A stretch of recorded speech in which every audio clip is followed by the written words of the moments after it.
Olá, boa noite a todos. Meu nome é Dionara Guarda. Estou aqui para falar as minhas contribuições sobre o texto que eu li, que é O Imaginário no Cotidiano, a imagem como potência do laço social. Eu vou apresentar minha tela e começar então a minha apresentação.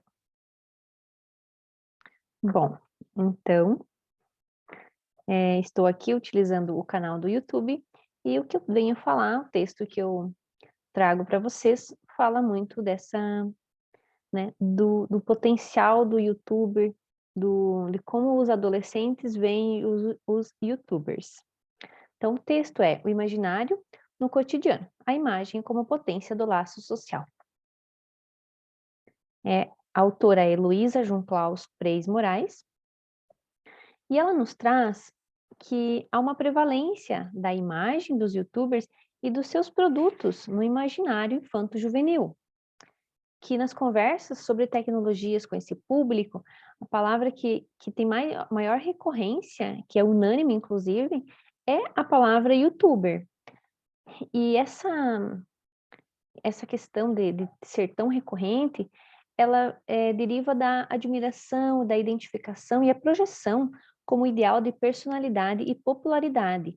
Então os jovens, os adolescentes, eles acabam buscando nos youtubers uma forma de se identificarem. Então eles buscam por youtubers, por conteúdos que eles se identifiquem, né? Que seja da linguagem infanto-juvenil, que tenha atrativos, eles buscam então esses conteúdos, essas informações da, né, da faixa etária deles, que seja dessa convivência do cotidiano deles. As interações, elas estabelecem-se pela ação dos símbolos e dos afetos. Por isso que os jovens, né, os adolescentes, eles se identificam com aqueles que têm mais que trazem para a linguagem deles essa questão, né, da simbologia, da afetividade, que eles acabam se identificando. Também é pela questão de que as imagens, elas moldam o pensar e o sentir humano. Então, essa simbologia, as imagens, elas moldam o nosso sentir, o nosso pensar, né? E estão presentes no inconsciente coletivo. Mesmo que a gente não perceba, mas a gente busca estar próximo, busca conteúdos de formas, de locais onde temos essa identificação, essa interação. Assim como os arquétipos, né, que são uma forma de imagens que estão presentes no inconsciente coletivo. Os arquétipos, eles modelam a ação e o comportamento humano. É como é o caso do arquétipo do bobo, que ele nos remete a essa alegria, espontaneidade, a diversão, né, que é próprio da infância. Por isso que muitos jovens se identificam, né, com muitos youtubers que têm essa personalidade e acabam, dessa forma, idolatrando alguns youtubers, principalmente aqueles que oferecem tutoriais, como de jogos, maquiagens, né, e se colocam a fazer trollagens também, que é da linguagem do jovem, do adolescente. A autora ainda nos traz que é a alegria do envolvimento que fornece sentido à vivência cotidiana.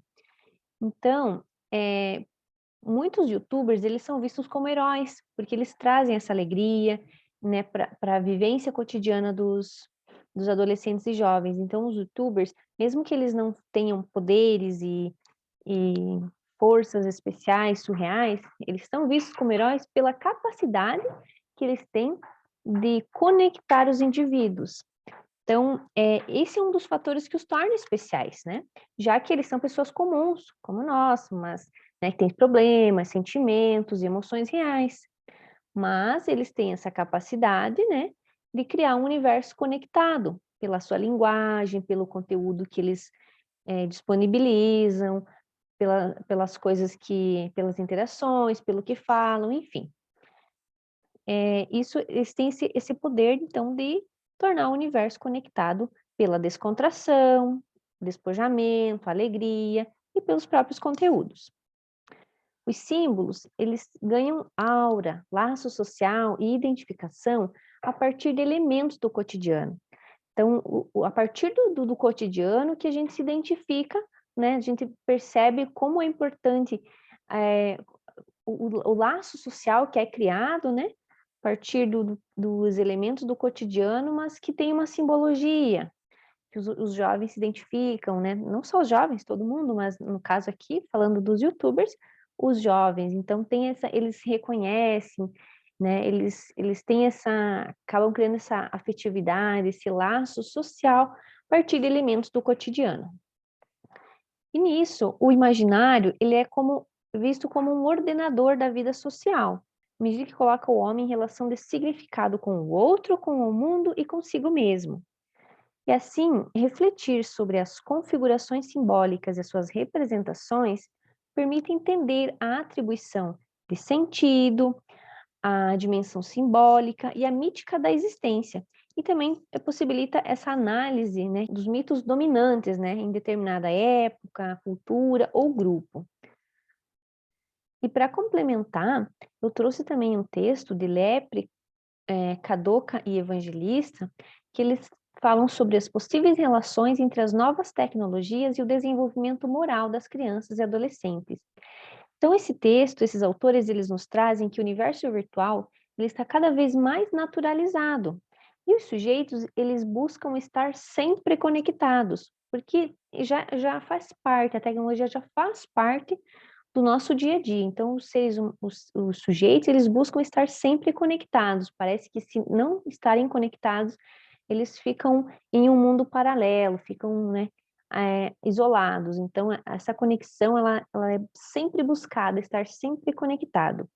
Essa realidade traz também desafios, né, e fenômenos contemporâneos que precisam ser compreendidos, né?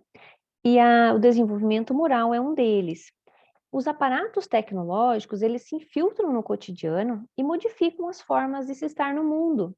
Eles interferem na nossa subjetividade. Com isso, também pode ter, né, pode ter uma relação ali com o desenvolvimento moral. Por isso que os autores nos trazem, né, que é importante que os adolescentes e os jovens entendam que o virtual ele não é menos real, né? E que não deve, que não é menos real, que não devem ser seguidos regras, princípios e valores regidos por um compromisso moral.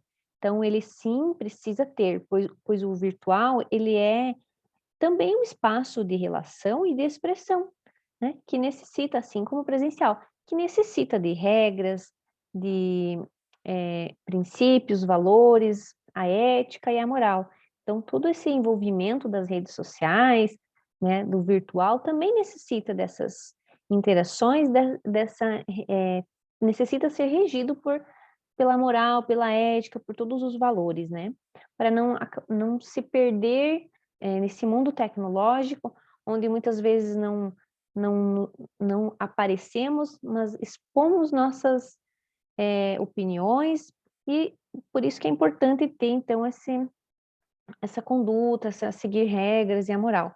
Até para que tenha um desenvolvimento saudável entre o desenvolvimento moral, né, das crianças e adolescentes com a tecnologia, porque a tecnologia está em constante avanço, está crescendo e faz cada vez mais parte do nosso dia a dia, né? Não só para diversão, né, mas para trabalho. Olha aqui, por exemplo, estou usando pela questão da necessidade, né, enfim, de estudo, de trabalho, e então ela rege, a tecnologia ela está em constante aperfeiçoamento e ela está sempre no nosso dia a dia. Qualquer coisa que você vai fazer, pode perceber que a tecnologia está envolvida.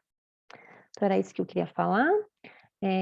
Essas são minhas referências, minhas contribuições sobre esse texto. Agradeço a atenção de todos.